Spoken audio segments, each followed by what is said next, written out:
Hi hello. ನನಗೆ ಅನ್ಸಿದ್ದು ಆಗಿನ ಕಾಲದಲ್ಲಿ ಸೈನಿಕರು ಹೆಂಗಿದ್ರು ಅದೇ ತರ ಈಗ ಕನ್ಸ್ಟ್ರಕ್ಷನ್ ಫೀಲ್ಡ್ ಅಲ್ಲಿ ಈ ಲೇಬರ್ಸ್ಗಳು ಈ ಬಿಸಿಲು ಟೈಮಲ್ಲಿ ಇಷ್ಟು ಕಷ್ಟ ಪಡ್ತಿರೋದು ನೋಡಿದ್ರೆ ಬೇಜಾರಾಗತ್ತೆ. ಬಟ್ ಇಷ್ಟು ಸ್ಟ್ಯಾಮಿನಾ ತಾಕತ್ತು ನಾರ್ಮಲಿ ಯಾವ IT BT ಕೆಲಸ ಮಾಡೋನಿಗೆ ಸಿಗಲ್ಲ.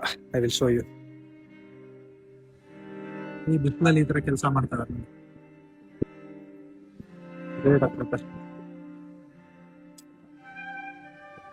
ಒಬ್ರು ವಯಸ್ಸಾದವ್ರು ಒಬ್ರು ತಾತನ್ ನೋಡ್ದೆ ಕೆಲಸ ಮಾಡ್ತಿದ್ರು. ಮೆಟಲ್ ಶೀಟ್ಸ್ ಗಳು ಬರುತ್ತೆ.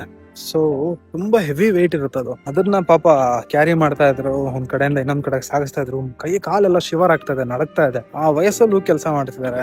ಅಯ್ಯೋ ಅನ್ಸ್ಬಿಡ್ತು ಒಂದೇ ಸತಿ, ಏನ್ ಎಷ್ಟೊಂದು ಕ್ರೂಯಲ್ ಆಗಿದೆಯಲ್ಲ ಅನ್ಸ್ಬಿಡ್ತು. ಪಾಪ ಅನ್ಸುತ್ತೆ, ಈ ವಯಸ್ಸಲ್ಲಿ ಎಷ್ಟು ಕಷ್ಟ ಪಡ್ತಿದ್ದಾರೆ. ಅಯ್ಯೋ ಅನ್ಸುತ್ತೆ. ಅವ್ರ ದೇಹ ನೋಡ್ಬೇಕಿತ್ತು, ಮುಖ ಎಲ್ಲ ಹೊಡೆದೋಗಿದೆ. ಏನೋ ಒಂದು 60 ಹತ್ರ ಇರ್ಬೋದು ಅವ್ರಿಗೆ ವಯಸ್ಸು. ಅವ್ರ ಮನ್ಸಲ್ಲಿ ಏನಿರುತ್ತೆ, ನಾನು ಹಂಗಿರ್ಬೇಕು ಹಿಂಗಿರ್ಬೇಕು ಅಂತ ಏನ್